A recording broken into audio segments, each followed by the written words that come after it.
Bienvenue dans Super Normal, le podcast pour les gens normaux, ceux qui veulent retrouver la forme sans se priver, sans tout bouleverser et surtout sans devenir des machines de guerre. Moi, c'est Julien. Je suis papa et coach sportif et nutritionnel, formé à la science, mais surtout en prise directe avec la vraie vie. Celle où t'as un taf, une famille et des contraintes. Et certainement pas 3 heures par jour à passer à la salle. Si t'as déjà tenté de te reprendre en main pour tout lâcher 3 semaines plus tard, ce podcast est réellement fait pour toi. Chaque lundi, on va démonter des idées reçues. On clarifie ce que personne t'explique et on t'aide à avancer avec des solutions simples et durables. Mon but, c'est de te filer un maximum de cartes pour réussir ta transformation physique sans sacrifier ta vie sociale ni ton quotidien. Aujourd'hui, on va parler d'un sujet qui va aider pas mal de personnes. On va parler du point de départ.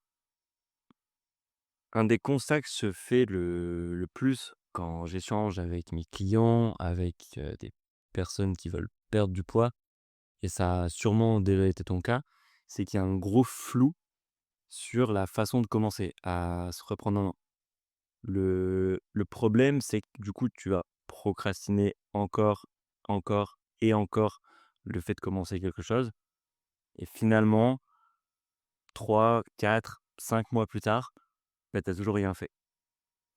Donc, le but de cet épisode, ça va être de t'aider à prendre les choses en main, à trouver un point de départ, un objectif précis et de mettre en place les actions nécessaires pour l'atteindre.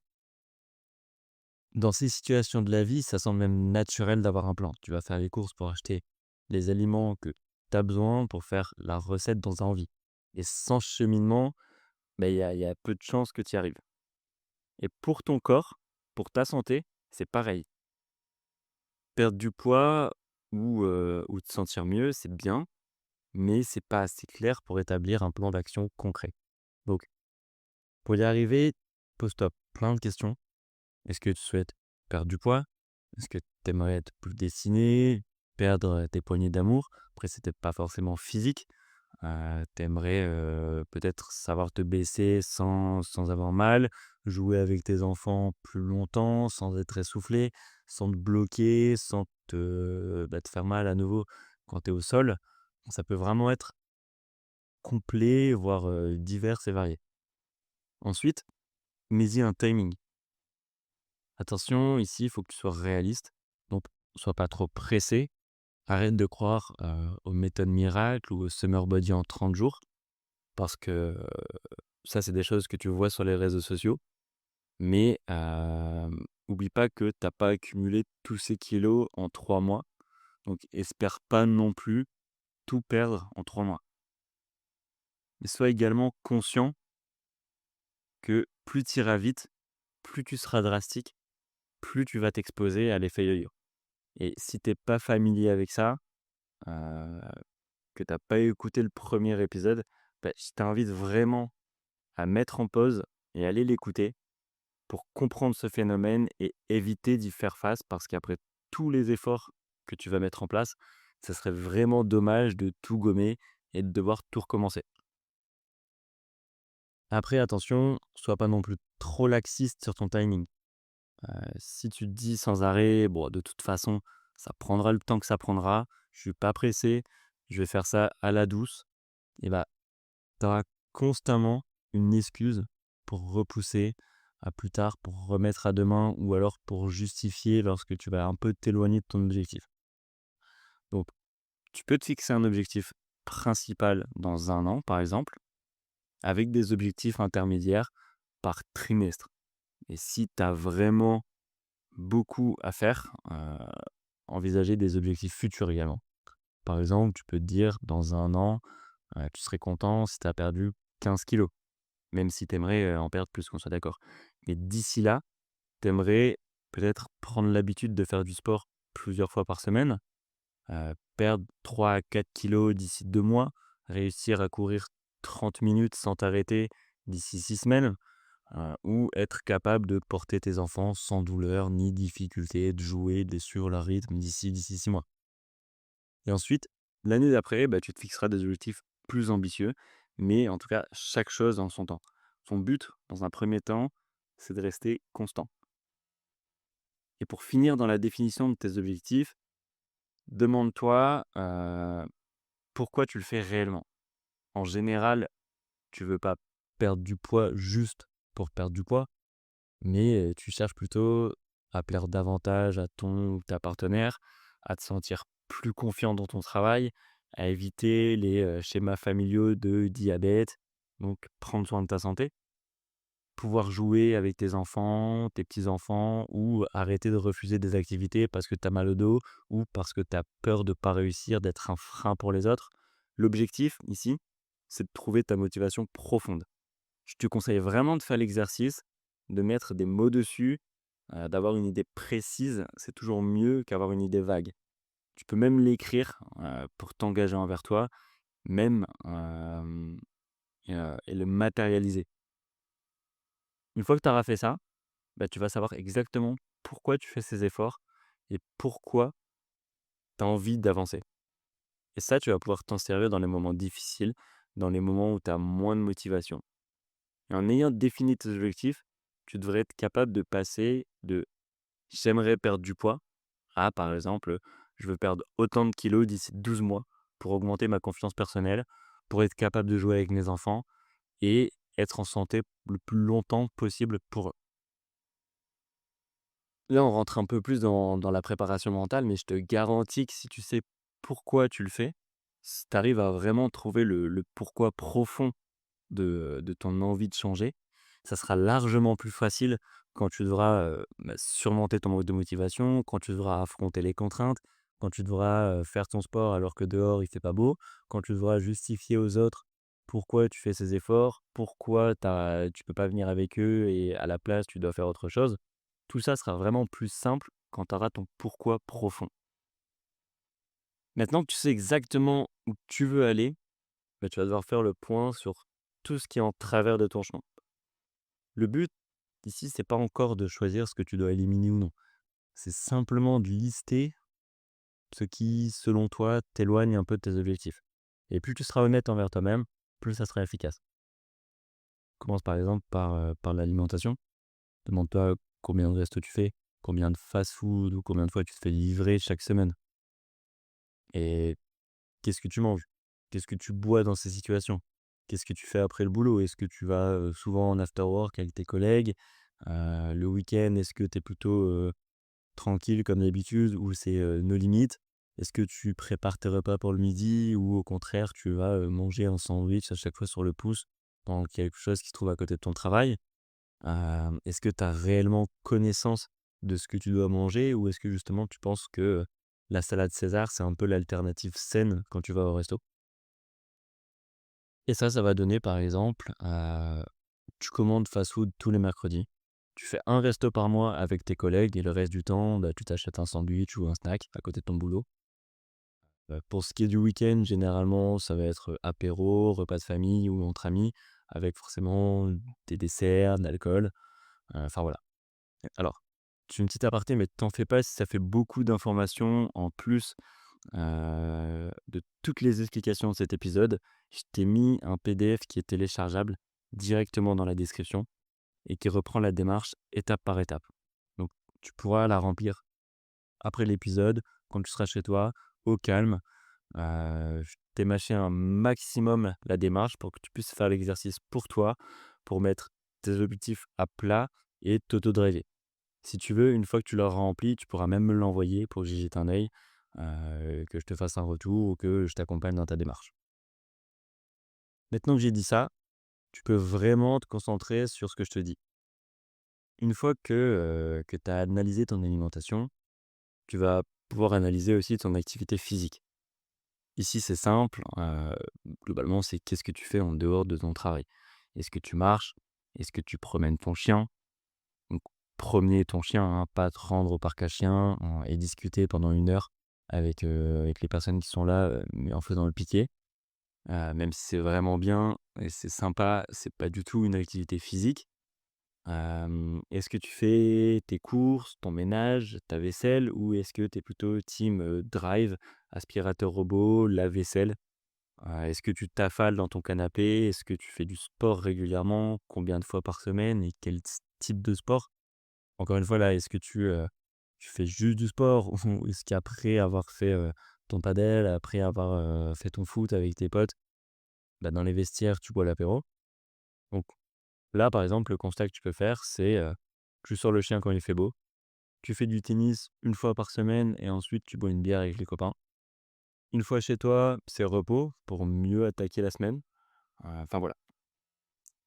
Le but, c'est vraiment de déterminer ton niveau d'activité sur la semaine.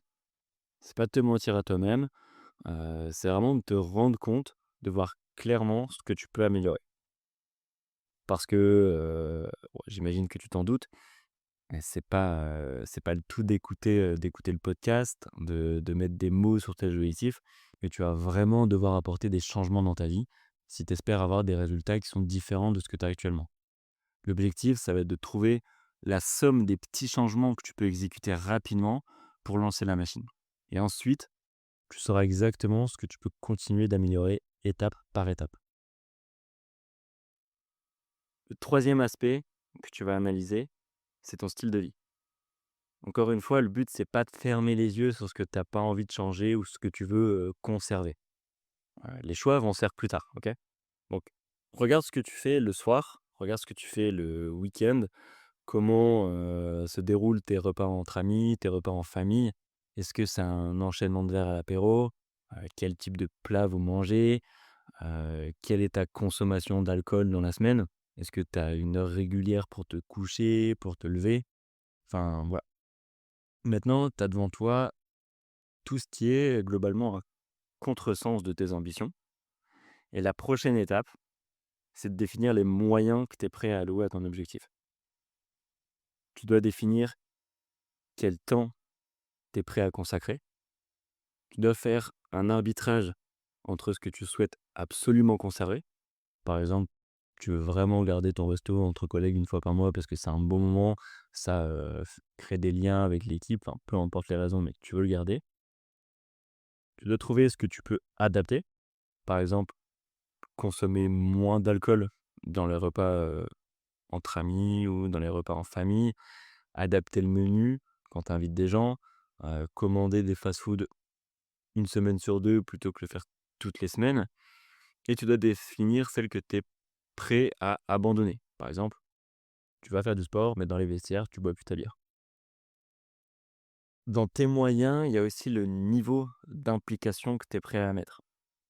Ça va passer notamment par la recherche, l'apprentissage, la compréhension de ce que tu fais. Et ça va prendre du temps.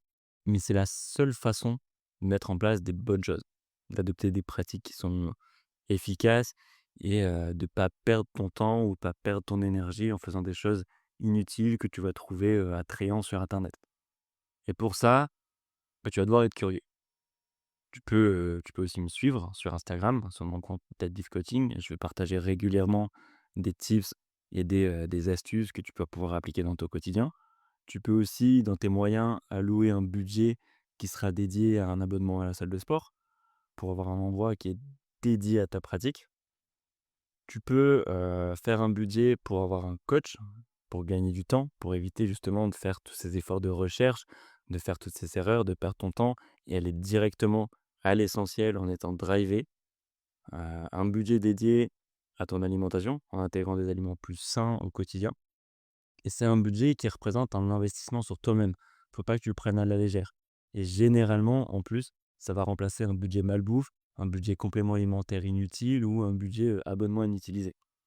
Donc, une fois que tu as défini tes objectifs, tes obstacles et tes moyens, bah, il est temps de mettre tout ça en place. Donc, concrètement, il s'agit d'exécuter les moyens que tu as définis.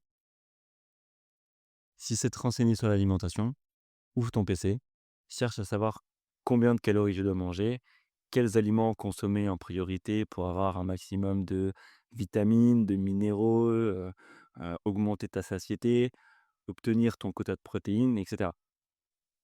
Si c'est t'inscrire à la salle ou du moins rentabiliser l'abonnement que tu payes déjà, définis des jours d'entraînement, mets-les dans ton agenda, fais-toi un petit programme et exécute-le. Si c'est de te faire accompagner, bah, réserve un rendez-vous avec un coach qui t'intéresse. Et pour être sûr de faire les choses bien, reste loin des pratiques qui te semblent un peu trop belles ou trop faciles parce que généralement, ça va vraiment être un revers. Donc je t'invite à écouter à nouveau l'épisode 1 sur l'effet yo-yo si c'est pas fait encore. Ensuite, préviens ton entourage de ta démarche et brief-les sur tes objectifs. Parce qu'ils sauront comment se comporter avec toi et tu auras pas peur d'être jugé. D'ailleurs, c'est un sujet, vraiment important et je vais l'aborder sur le prochain épisode, car tu sous-estimes certainement énormément l'impact que ton entourage peut avoir dans la réussite, ou dans, l'échec de tes objectifs et ça va vraiment plus loin que simplement t'encourager. Et pour finir, sois patient et constant parce que tu l'auras compris, tout va résider dans ces 2 mots et toute la démarche que je mets à ta disposition n'a pour but que de t'apprendre en soi à être conscient que tu changeras pas entièrement en 2 mois, et que tu dois trouver des solutions qui sont facilement intégrables dans ton quotidien, de sorte à être constant. Une fois que tu auras pris en main une nouvelle habitude, mais libre à toi d'en ajouter une autre et ainsi de suite. Mais garde en tête que tout sera pas parfait dès le début, heu, et qu'il va falloir mettre en place des choses petit à petit. Si tu es perdu dans tout ça et que ce dont tu as besoin, c'est quelqu'un qui soit là pour t'accompagner dans ta perte de poids, pour t'aider à comprendre les enjeux, à ancrer des nouvelles habitudes et faire en sorte qu'elles s'adaptent parfaitement ou en tout cas au mieux à ton quotidien, sache que c'est mon métier, que j'accompagne au jour le jour des personnes qui, comme toi, veulent perdre du poids sans le reprendre et comprendre ce qu'ils font pour devenir autonomes. Alors, si ça te parle, je t'offre un appel découverte pour que je puisse en apprendre plus sur toi et aussi t'expliquer le cœur de mon accompagnement. Je te mets le lien de mon calendrier, donc de mon agenda, dans la description de cet épisode et tu peux aussi le retrouver sur ma page Instagram Deadlift Coaching. Sache tout de même que pour pouvoir apporter le meilleur service possible à mes coachés, mes places sont limitées. Donc si quand tu cliques sur le lien, mon agenda n'est pas accessible, c'est que j'ai atteint mon quota d'accompagnement. Si au contraire tu vois des dispos, c'est qu'il y a encore de la place pour toi, alors fonce. J'espère que cet épisode t'a plu et si c'est le cas, je t'invite à mettre 5 étoiles sur le podcast, sur la plateforme de ton choix et à le partager à quelqu'un de ton entourage. C'est la seule façon pour moi d'augmenter la visibilité, alors si tu souhaites m'aider à ton tour, ça serait vraiment sympa de ta part. Sur ce, je te dis à bientôt pour un nouvel épisode de Super Normal, le podcast dédié aux gens normaux qui souhaitent améliorer leur physique et leur santé. Ciao.